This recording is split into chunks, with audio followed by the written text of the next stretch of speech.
The title of this episode is Leading Through Technology and People. But if you're in a non-tech company, even if that exists, you're still in the right place.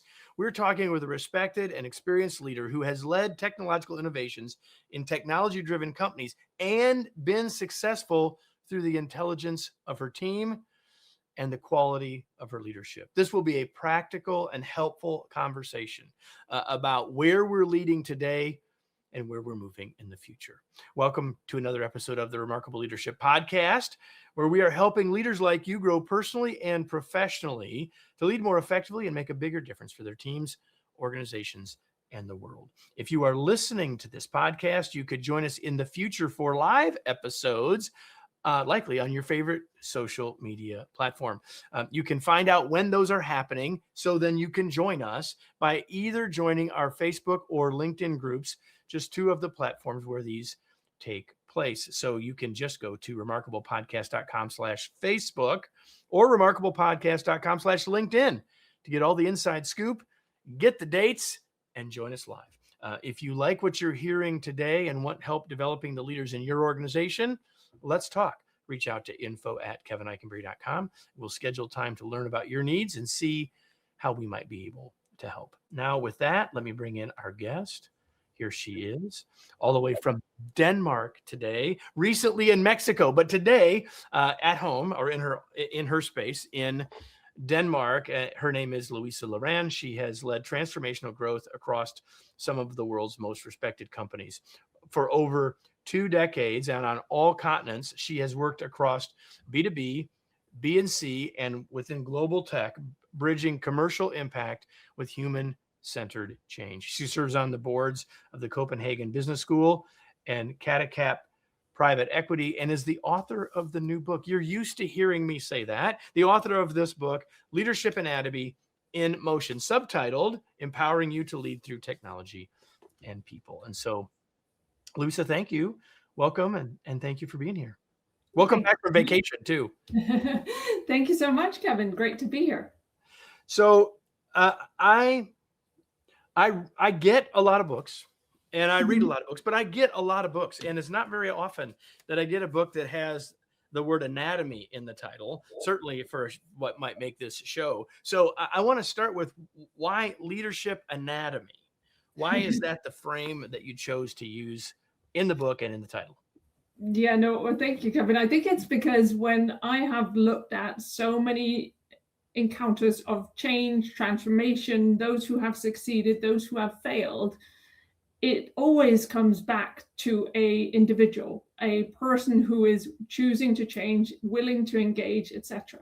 And I found that there are some certain behaviors that are all capabilities we hold that we just need to deploy. So I'm kind of bringing the big world and change and ambiguity down to, actually, you have the anatomy to choose to succeed in change.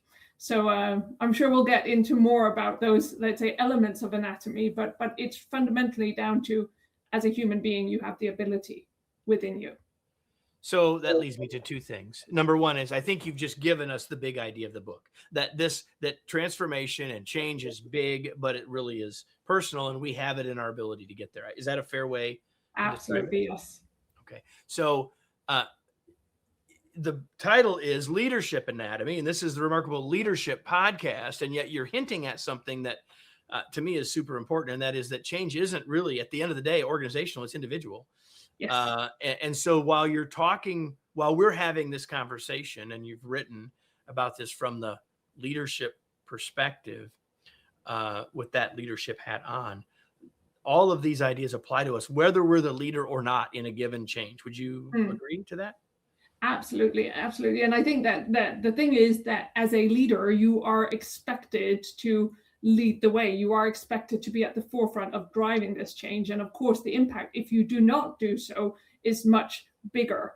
That does not mean that other people are off the hook, but your impact is significantly wider. And it's interesting because I've worked with top executives and high-end C-suite for most of my career. And when I then started writing this book, all my, let's say, social engagement and friends, some of them said, well, this is not for me. I'm not going to be able to understand it. But I will tell you, my mom 75 years old. She's reading it now, and she keeps coming to me and saying, oh, this makes so much sense for me as well. She's a physiotherapist, has nothing to do with this world at all. But as you said, it is a human change and something that is relevant for all, but even more important if you actually are in a position where your circles spread wider. So it leads me to a question, wasn't on my list, which by the way, everybody, are usually the best questions, the ones that just come to me in the moment. So I love this conversation. I've often said that there's no such thing as organizational change, there's just individual change. Yeah. But I've also had lots of leaders share this question with me, so I'm going to share it with you. And the question is, okay, I know I have this role as a leader to lead this change or to forward this change. I get that. I accept that. What about when I don't really buy the change myself? What's your advice to a leader when that's the situation? I mean, because almost all of us are leaders somewhere in the middle, right? Yeah. Like, yeah. Even a CEO has a board of directors, right? So like what's your advice or counsel to a person who's might be feeling that as they're listening? Yeah. I feel that anyone at any level has a responsibility to build a path towards something they believe in. That does not necessarily mean that if the information you have received does not resonate with you, it's black or white, you're in or out. But you look at that direction and you find out which are the parts that could be meaningful to you and that you could contribute to. I think what's really important is if this is, let's say, a very small overlap, you may have to have a conversation first with yourself and then with your boss and your peers, etc., that this is what you're going to contribute. But do the homework to say, how am I actually going to be able to contribute with this? I'm still surprised with how many people put in hours and effort and blood, sweat, and tears into something that when you step a step back, you go, but the owner wants this, the board wants this, and you're doing something completely different. Do you not realize that you're wasting your resources and actually hampering the change that this company is going through? So a lot of people are so busy responding to their immediate KPI or boss's question or whatever it may be, or stories in their own head, that they actually don't make that correlation and therefore waste efforts instead of saying first, how can I find my own motivation towards this change? And if you've done that work and you really cannot find it, then I invite you to bring your energy elsewhere. Yeah, so I want to go back to something you said at the beginning of that statement that I think is really important. You said you used the phrase black or white. And I think that in my response to people that have that question, it's often that they like, it's not a toggle switch, right? And you write about that in the book, that it's not just a toggle switch. And so not almost any change has some downsides, right? The question is, does it have more upsides than downsides? And can we acknowledge the tension between those things? And in fact, if we can, and when we can, we actually become more effective at leading the change because we're acknowledging that, and it helps us to get through the resistance of others as well. And absolutely. And we're so used to this confirmation bias. We sit in teams that have the same context, the same narrative, and then you come up with all the things that could go wrong, and everyone reinforces that. Instead of saying what else could be true, and what if we looked at it a different way? What are some of these unknowns that could become knowns if we bring in the right information and build confidence in these new routes? And I think there's a lot of this that is, let's say, mind games in the personal sense, but strategizing on corporate level that actually can build a very, very strong path forward for more successful change.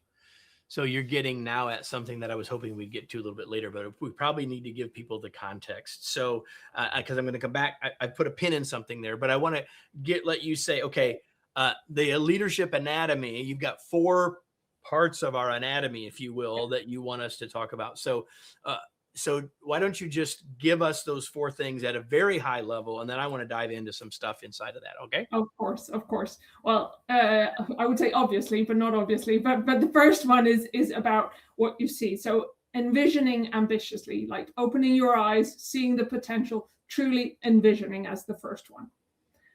The second one is breathing life into that one. So it's expanding with curiosity. And there are a lot of layers to how does one expand, and something that people, let's say, default not to doing when they are under pressure often. So expanding is the second one.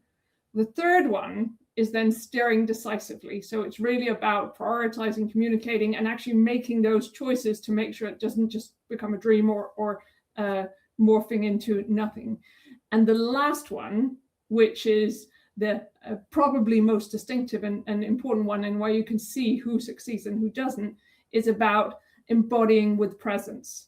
And you could see where the first one was really about the eyes. The second one is about your lungs, expanding and breathing into it. The third one is the limbs, the arms, and prioritizing and steering, moving. And the fourth one, the embodying, is the spine. It's not rigid, it's strong, it's tall, but it's still agile in its movement. So I want to, you said something earlier, and I did want to give people context as they're listening for that, but something that you said a minute ago about being aware that we could end up, if we all have the same contextual framework, we all have the same perspective, that it can cause us challenges. You use a phrase in the book, which I think is really important, and it's the idea of collective intelligence. So can we talk about that for a minute? Like, number one, I mean, everyone knows those two words, and we could probably even surmise what they mean together, but talk about that. But then more importantly, like, what are some things we can do as a leader to help make that happen? Yeah. No, I think I'm a strong believer in the potential of collective intelligence, but I don't think we use it very actively, because we go into conversations with our perceived notion, and then we want people to either reconfirm or say yes, no. We're not actually saying, okay, let's say there are 8 people in this room.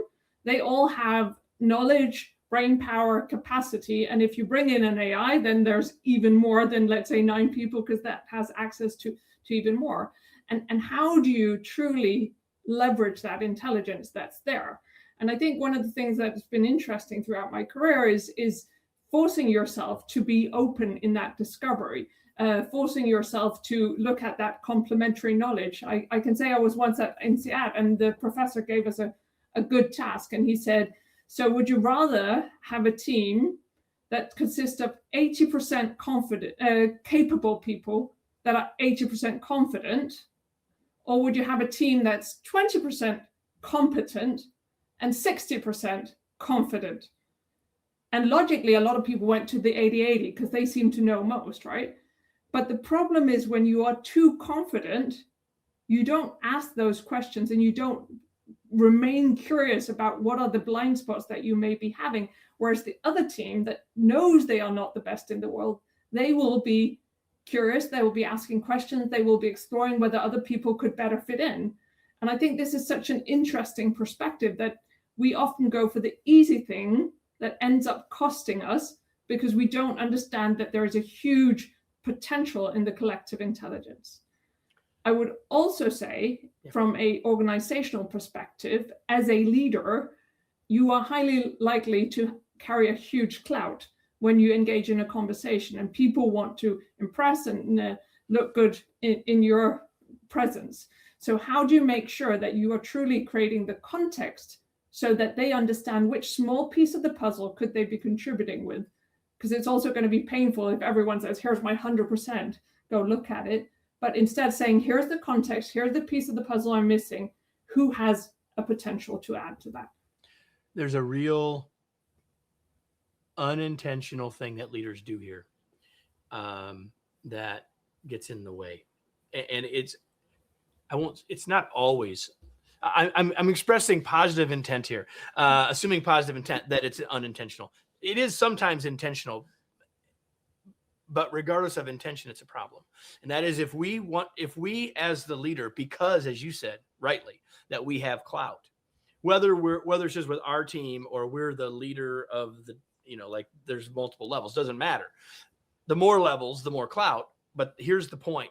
Point is, if we try to set context so much that we frame the problem too much, then we will not get the expansive thinking that we want. And if we try to be helpful by sharing our perspective first, we've tunnel visioned the group, most likely. Yeah. So you're nodding. So you want to add to that?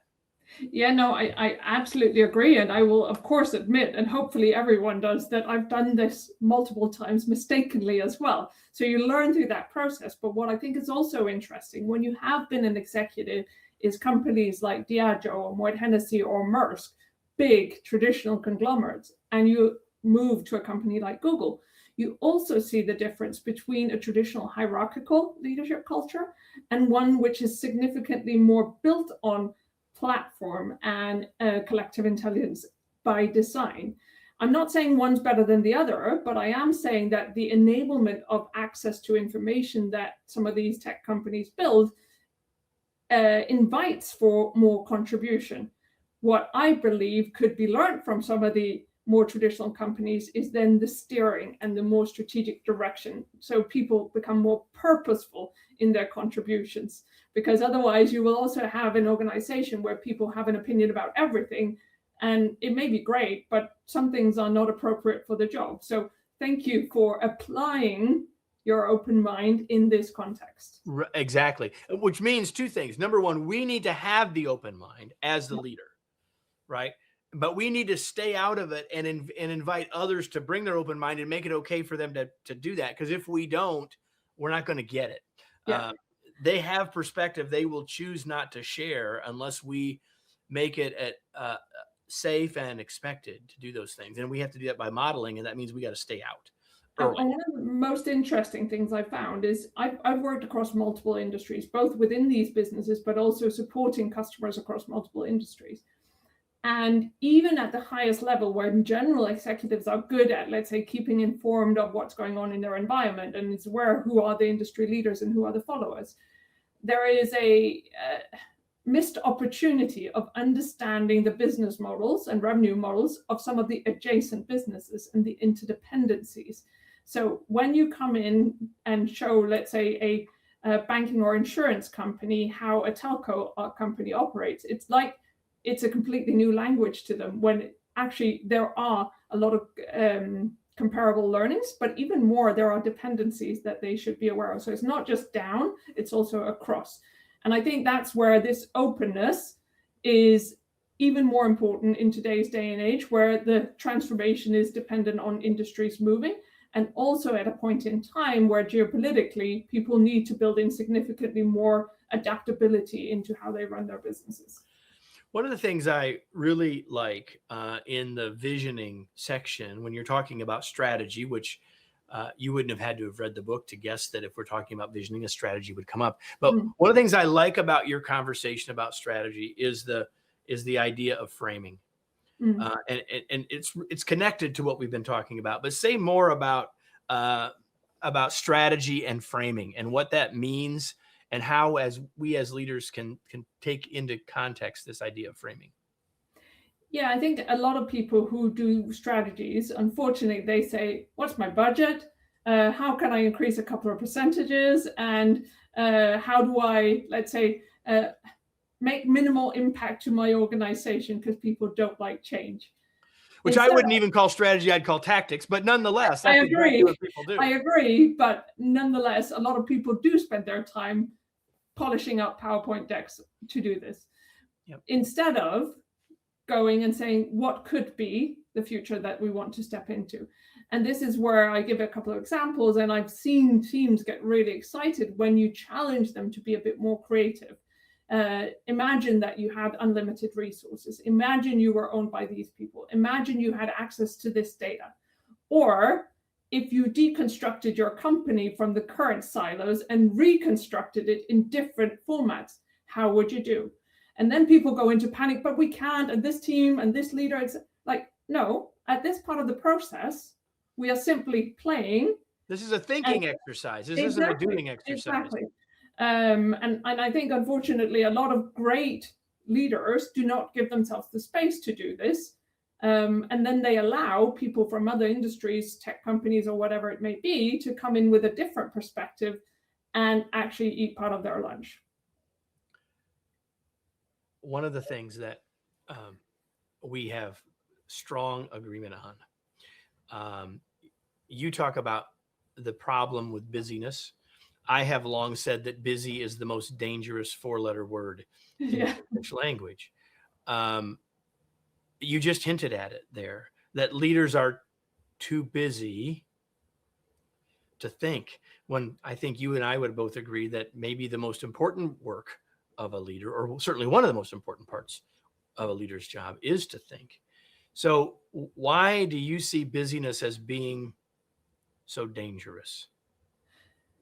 I think it's an excuse. So people appear busy, they do activities to show their worth, instead of actually realizing what is the contribution I need to make and focus on that. I think in several layers of the organization, either if the vision's not clear, the priorities are not clear, etc., then you do this, especially in times of budget cuts and organizational change, just to show that you cannot be replaced and removed. But busyness is just as much a thing in people's mind, right? You can be busy by reading all the media headlines today, and you can jump on every single headline that's there. Or you can step back and say, if I look at the bigger currents, what are actually things that I need to react to? So I think it's very much a symptom of organizations, of behaviors, of times, and people are afraid to leave the office a little bit earlier because then they don't look busy, where instead they should be clearing their mind to say, I've now taken a step back, I now have perspective, and I understand which element is the most essential that I need to do, and I'm going to lead the way with that.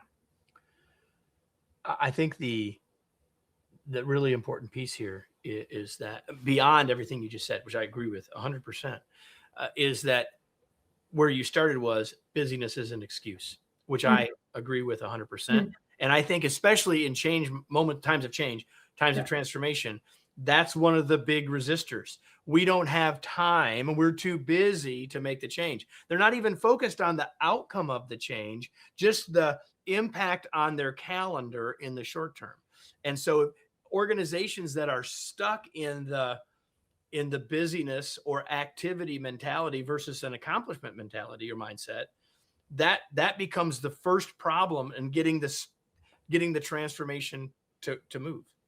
Yeah, I will say I'm meeting with an executive tomorrow, and I kind of hope he's not listening to this podcast, because I will not mention names, but put him a bit out there. So the brief is basically he's too busy and they're cutting teams, and he's frustrated. Where I'm like, well, those two basically just say that you haven't done your leadership job to me. So I'm just going to say to him, okay, let's not look at you've been cut 10, 20, 15%, whatever it may be. Let's start from what you need to do. And let's assume you only had half of the capacity. Let's start from that and then build up. And if you can add more, great, but you will know it's easier to say, if I only have 50%, what is most important to me in line with the strategy versus shaving. And it is scary how many companies still shave and shave and shave and shave, instead of looking at what do we need to do, staff that up, look at the interdependencies and align behind that. See, it's the idea behind zero-based budgeting, taking it from a different perspective, right? But like, let's start with a clean sheet of paper. And what do we really need? What are the things that must get done? What are the things we have to accomplish? Which is different than what are the activities that are happening, right? Which is all about what we're talking about. Now, I want to. People don't like the word zero-based budgeting, right? Because it sounds like I don't trust you. When in fact, it should be you have a huge opportunity to define the future. 100%. 100%. On page 103, I know you don't know what you wrote on page 103, so I'm going to read it. I'm going to read this call out in the book and have you comment on it before we start to move into to close our conversation. You say change does not happen in a single moment of clarity. It gains traction when people have the space to engage with it, internalize it, and make it their own. Comments? It's brilliant and it's profoundly true. But what do you want to say about it? I think it goes back to where we started. If you do not agree with that strategy that's set, you need to find your own path towards it. But I think we also need to realize that everyone is on their own journey. Everyone wants something out of a job or activity that they do. And I've truly learned how very, very different those things can be, and respect how different they are, because sometimes it is indeed, I want to learn. Sometimes it is I want to be appreciated. Sometimes it is I want to prove that this is possible, and I don't really care whether anyone can see it. So that giving people some of those questions to reflect on themselves so they can become clearer, I find very, very essential in driving change, because you may motivate them to take a step forward, but if they don't know why they're taking that step forward for themselves, they're going to try to move back. And if you do get that, then chances are they're going to take the next 5 themselves without you having to actually be an active role in it. I agree 100%. So before we finish, Louisa, there's a couple of things, and I know you did your homework, so you already know what these questions are. She's well prepared, everybody. I am curious, when you're not helping executives think about and move through transitions and transformations, what do you do for fun? Well, I would say I do give it away in the book as well. So I have 2 teenage sons, so they give me a lot of fun on all kinds of levels, but otherwise I dance. Dance is my, let's say, it's my time to take all the thinking and ground it and be clear what, let's say, was something that needs to be part of my future step forward, and what needs to just be an experience that moves past. Longtime listeners will know this next question is coming, and because Louisa listened ahead, she knows this question is coming, but I haven't said in a long time why I asked this question. So before I ask it, I'm going to sort of give background for everybody. When I was young, I had someone who I valued, a mentor, if you will, say, Kevin, when you meet people that you respect or that you think you could learn something from, one of the things you should ask them is, what are they reading? So when I started this show, almost 530 episodes ago, I said, I'm going to ask that question of all of these wise, smart, learned people. And so, Louisa, what are you reading these days? I'm going to give you a slightly long answer, because as you said, I literally just returned from vacation 2 days ago. So it's a lighter read section, what you bring on vacation and teenage boys who want to disturb at all the point of time. But on my vacation, I read 3 books.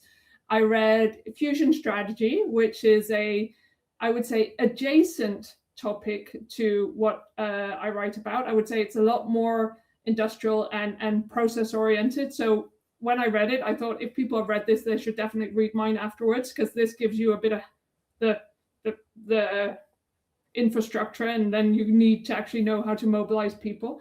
Then I read a story by a Danish author. It's about a group of young people who are all-time friends, and they're at the stage in life where they're questioning relations and motivations and ambitions. And it's just a nice light read, but one of those that actually makes you think as well, like, who do I benefit from, and should I reframe some of my good social relationships that can contribute to more? And the last book I read was one I got from my dance partner, called The Inner Game of Tennis. It is not a new book, also a light read, but it was a good one to read on vacation, and a good reminder of how you shape performance. So I will say, I have 2 other books in sight that I want to read next. I haven't decided which one's going to go first, but one is called The Hour Between Dog and Wolf.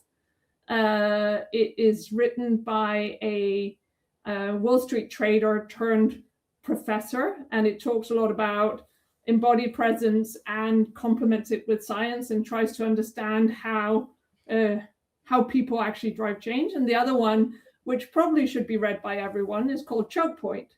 It's about weaponization of the economy and global trade. So one of those 2 will be what I read. And what was the title of the last one again? Choke Point. Choke Point. Yeah. We will have. So I can't say whether they're good. I'm just saying they, for me, made the should read list. They're on Louisa's should read list, and maybe they'll be on yours. Or at least now, everybody, they're on your list. That is, if you go to the show notes to find them, where you will also find, of course, Louisa's book, Leadership Anatomy in Motion. So, Louisa, as I hold the book up for those who are watching, where do you want to point people? Where can people connect with you, learn more, etc.? Of course. Well, the book is available anywhere. So I will say there have been some distribution issues. So please, if it's slow, write to me. But on Amazon, on any bookstore that you can find anywhere around the world, should be available. Otherwise, you can reach me on LinkedIn under Louisa Loran, or on www.louisaloran.com, where I do keep content updated with all my podcasts and other stuff. And then I would say I'm loving that I am today continuously learning with more executives and helping them through their change, which fortunately also brings me around the world. So stay close, and maybe there will be an opportunity to meet face-to-face or on a stage somewhere. LouisaLoran.com. And so, everybody, before we go, the question that I always ask you isn't going to change in 2020, hasn't changed in 2026. And that is, now what? What action will you take from what you heard today? There were plenty of practical things that we talked about that had foundational underpinnings that hopefully make them make sense to you, but none of it matters if you don't take some action. So it's my hope, our hope, that you take some action from this conversation. And the way to start that, to determine that, is by asking yourself the question, okay, now what? So, Louisa, thank you so much for being here. It was such a pleasure to spend some time with you today. Thanks again for being here. Thank you. My pleasure. Absolutely. And so, everybody, it's been my pleasure to have you here. And if this is your first time, let's not make it your last time. And if it isn't your first time, make sure you're subscribed. Either way, make sure you're subscribed so you don't miss any future episodes, because we'll be back next week with another episode of the Remarkable Leadership Podcast.